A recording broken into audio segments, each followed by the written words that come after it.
What's up? Celebrities react to Quiet on Set documentary. Let's check it out. Hey, I'm checking it. What's this? You smart individual. Her name is. Oh, I don't know. Okay. The City of Stars. Okay. Wow, 6 million. Ooh. Yeah, that's her. Anyways, back to it. Tell me, what's going on? Welcome to MsMojo, and today we're looking at the famous people who've publicly commented on Investigation Discovery's shocking docuseries. You don't even know what accountability is. You're searching for it maybe, but you haven't landed on it. That's for sure. Dude, I'm gonna Amber just forget. What are you gonna do? What can I do? If I tell her the truth, she'll freak out. If I don't, she'll feel like I'm hiding something. So you've got options? Quiet on Set focused on the production environments of some of Dan Schneider's most popular Nickelodeon shows, like All That, The Amanda Show, and Zoe 101. But after viewing the docuseries, Amber Frank, who starred as Taylor Hathaway in The Haunted Hathaways, shared another alarming incident she witnessed in the early days of the show. In a TikTok video, she recalled a time around 2013 when computers that contained explicit material arrived on the set. It's beyond heartbreaking to know that a company that was employing children failed miserably at protecting them. According to Frank, the matter was allegedly never investigated, and the person or people who were behind the disturbing content weren't named. Wait, what?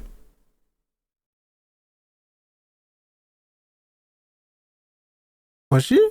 I don't remember her. Investigated, and the person or people who were behind the disturbing content weren't named. She also shares her support for the victims of the several allegations in the docuseries. I hope that we can create a very different environment moving forward. Ali D'Ameco. From what I'm understanding, probably the most healthiest set out of all the Nickelodeon shows. However, it did have a lot of toxic and not so healthy aspects. Another actress who didn't participate in the docuseries, but watched when it aired, was Ali D'Ameco, most known as Rosalina from the Naked Brothers band. She also took to TikTok to discuss her personal Quiet on Set experience, specifically a scene she was forced to film. D'Ameco, who was young at the time, had to kiss an actor who was twice her age. They made me kiss this 30-plus-year-old man when I was like, 14, 15? I told them many times I didn't want to do it. My mom was very against it. Despite repeatedly saying she didn't want to do it, she felt it was implied that she would lose her job on the show if she didn't comply. Not only was this deeply traumatic for her, but it's shocking that this kind of scene was on a kid show that D'Ameco says young audiences saw as a documentary. Particularly girls wanted to fight me in real life. Like, I didn't have fans because they thought it was real life, and that I kissed this greasy ass, dusty ass. Jack Salvatore Jr. Broke ass. We could talk about the massages. We could talk about the fact that he would literally count his gold coin collection in front of his crew who was living paycheck to paycheck. We could talk about how sometimes he would bring out a shotgun to scare one of the writers when they were working at his house. We could talk about the high-level conversations I wasn't supposed to hear. In addition to starring as Mark Excuse on me? Zoe 101, Jack Salvatore Jr. also worked behind the scenes on Dan Schneider's other shows, including Victorious and Salmon Cat.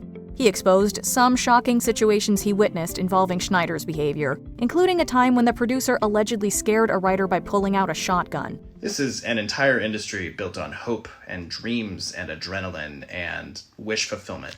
And that can be a very dangerous thing for megalomaniacs to wield. One incredibly upsetting thing that he claimed to know about was the studio's callous mishandling of Jeanette McCurdy after she lost her mother to cancer.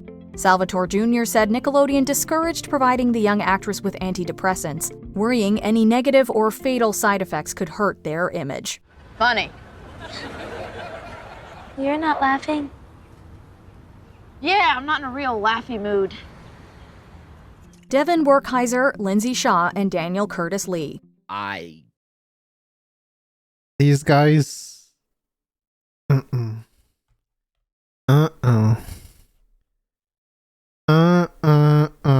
No.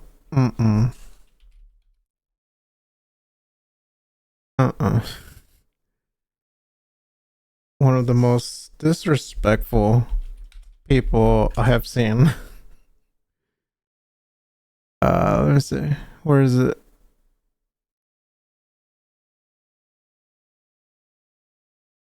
God damn it! Where's just the fucking clip?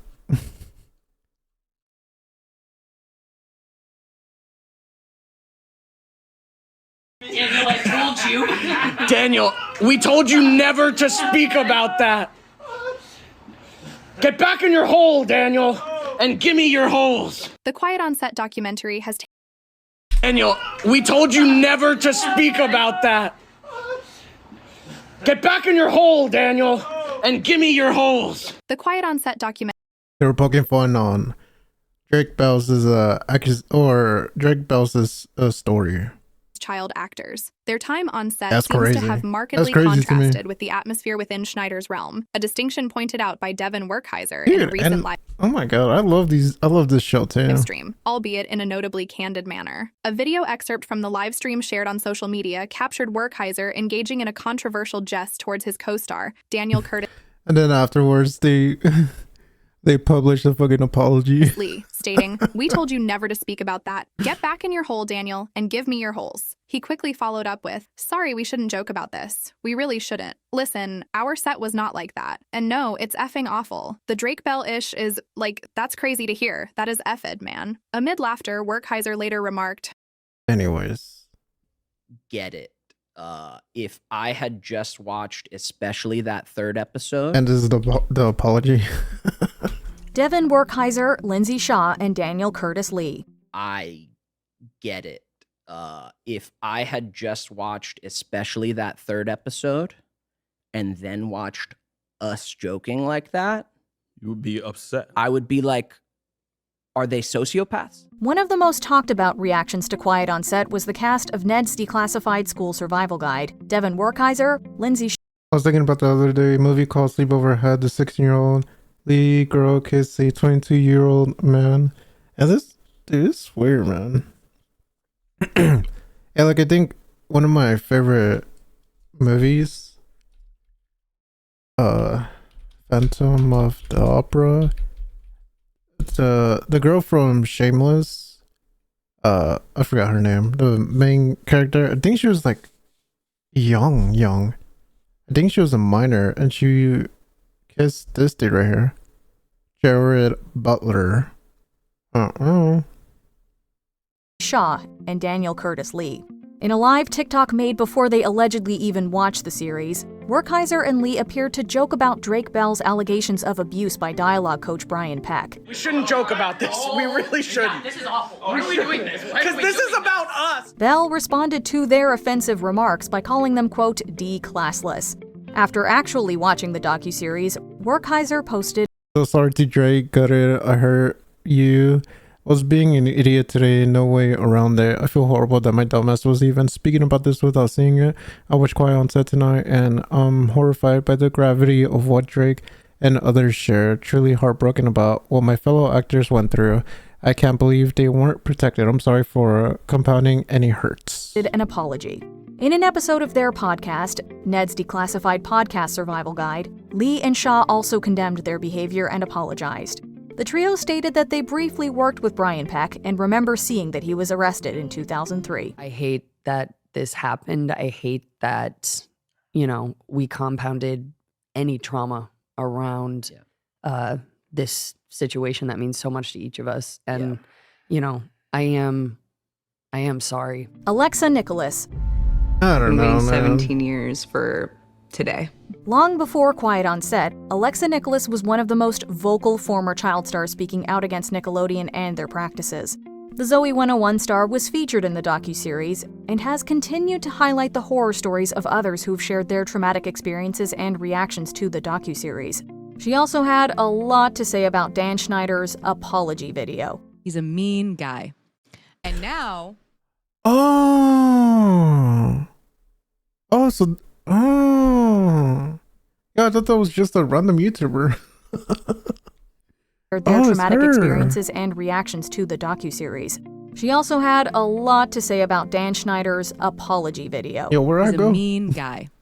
And now he's trying to look like he's just this nice guy that kind of gets it and wants to blame everyone else. While some former Nick stars like All That's Leon Frierson said that they did accept the producer's alleged remorse as a step in the right direction, Nicholas did not. I don't even feel any remorse from him. He's not even crying. He's not even, I know everyone deals with their own emotions in their own way, but I don't feel anything from you, Dan. I don't feel a thing.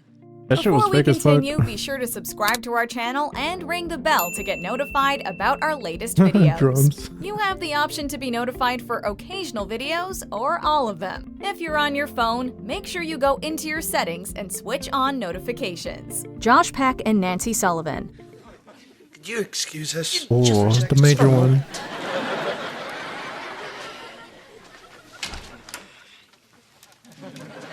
Drake Bell was prominently featured in episodes 3 and 4 of Quiet on Set, discussing for the first time the abuse he suffered by Brian Peck. Since the premiere, Nancy Sullivan, Bell's on-screen mom from Drake and Josh, has publicly reacted to his interview, praising him for coming forward.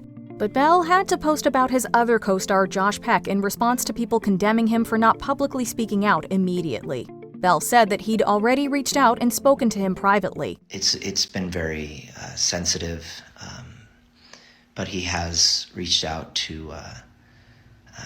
Oh, this was this was the same day he did the podcast with Sarah something. To talk with me and help me work through this, and has been really great. So. Days later, Josh Peck posted a statement saying the docuseries brought up some revelations that he needed to process. He also showed his support for other. Wait, what? From Josh. I finished the Quiet on Set documentary and took a few days to process it. I reached out to Drake privately, but want to give my support for the survivors who were brave enough to share their stories of emotional and physical abuse on Nickelodeon sets with the world. Children should be protected. Reliving this publicly is incredibly difficult, but I hope it can bring healing for the victims and their families as well as necessary change to our industry. The series brought up some revelations that he needed to process. He also showed his support for other survivors and advocated for much-needed changes in the industry. People want to jump on everybody and get everybody, but focus on people who wrote letters of support. Focus on people who aren't coming out and saying that was a mistake. What celeb do you want to hear from? Let us know in the comments below. Such a big reaction from such a little comment. I don't think anyone was expecting it. Damn, son. Oh, God.